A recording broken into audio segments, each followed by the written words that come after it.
নমস্কাৰ, welcome to সুমিছ kitchen. আজি মই আপোনালোকক বগৰীৰ আচাৰ কেনেকৈ বনাই দেখাম। প্ৰথমতে মই বাৰীতে থকা বগৰীজোপাৰ পৰা কেইটামান বগৰী ছিঙি আনিছোঁ। বগৰী বুটলি যথেষ্ট ভাল লাগে। তলত সৰি থকা কেইটামানো মই বুটলি লৈছোঁ। তাৰপিছত বগৰীখিনি ভালদৰে ধুই চাফা কৰি লৈছোঁ। বগৰীৰ ঠাৰিখিনি ছিঙি মই দুদিনমান ৰ'দত শুকাই ৰাখিলোঁ। তাৰপিছত এচামুচ নিমখ আৰু এচামুচ হালধি গুড়ি লৈ ভালদৰে মই বগৰীখিনিত সানি ল'লোঁ। নিমখটো আপোনালোকে আগতেই সানি ল'ব পাৰে, নহ'লে পানী ওলাই যায়। আচাৰত দিবলৈ মছলা হিচাপে আমি এইকেইটা বস্তু গোটাই লৈছোঁ।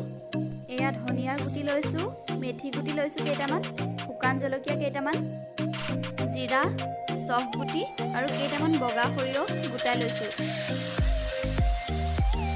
এতিয়া মই সেইখিনি কেৰাহী এখনত 2-3 মিনিটমান ভাজি লৈছোঁ। গোটেইখিনি একেলগে ভাজি দিলে বৰ ধুনীয়া চেণ্ট এটা ওলায়। শুকান জলকীয়াখিনি মই বেলেগকৈ গুড়ি কৰি লৈছোঁ। মছলাখিনি ভজা হৈ গৈছে। এতিয়া আমি অলপ ঠাণ্ডা হোৱাৰ পিছত মিক্সিত পিচি লৈছোঁ। মছলাখিনি পাউডাৰ হিচাপে গুড়ি নহ'লেও হ'ব, অলপ গোটা হৈ থাকিলে খাই বেছিয়ে ভাল লাগে। তাৰপিছত মই পিচি থোৱা মছলাখিনি এনেদৰে নিমখ সানি থোৱা বগৰীখিনিত দি দিছোঁ। এতিয়া এখন কেৰাহী পাতি মিঠাতেল অলপ গৰম কৰি লৈছোঁ। আপোনালোকে ব্যৱহাৰ কৰোঁ বুলিলে কেঁচা তেলো ব্যৱহাৰ কৰিব পাৰিব, কিন্তু গৰম কৰি দিলে আচাৰখিনি বহুদিনলৈ ভাল হৈ থাকে।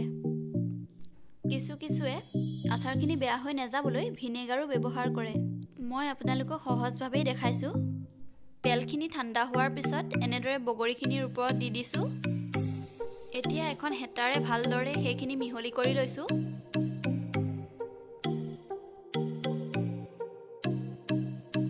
মছলাখিনিৰ পৰা বৰ ধুনীয়া গোন্ধ এটা ওলাইছে।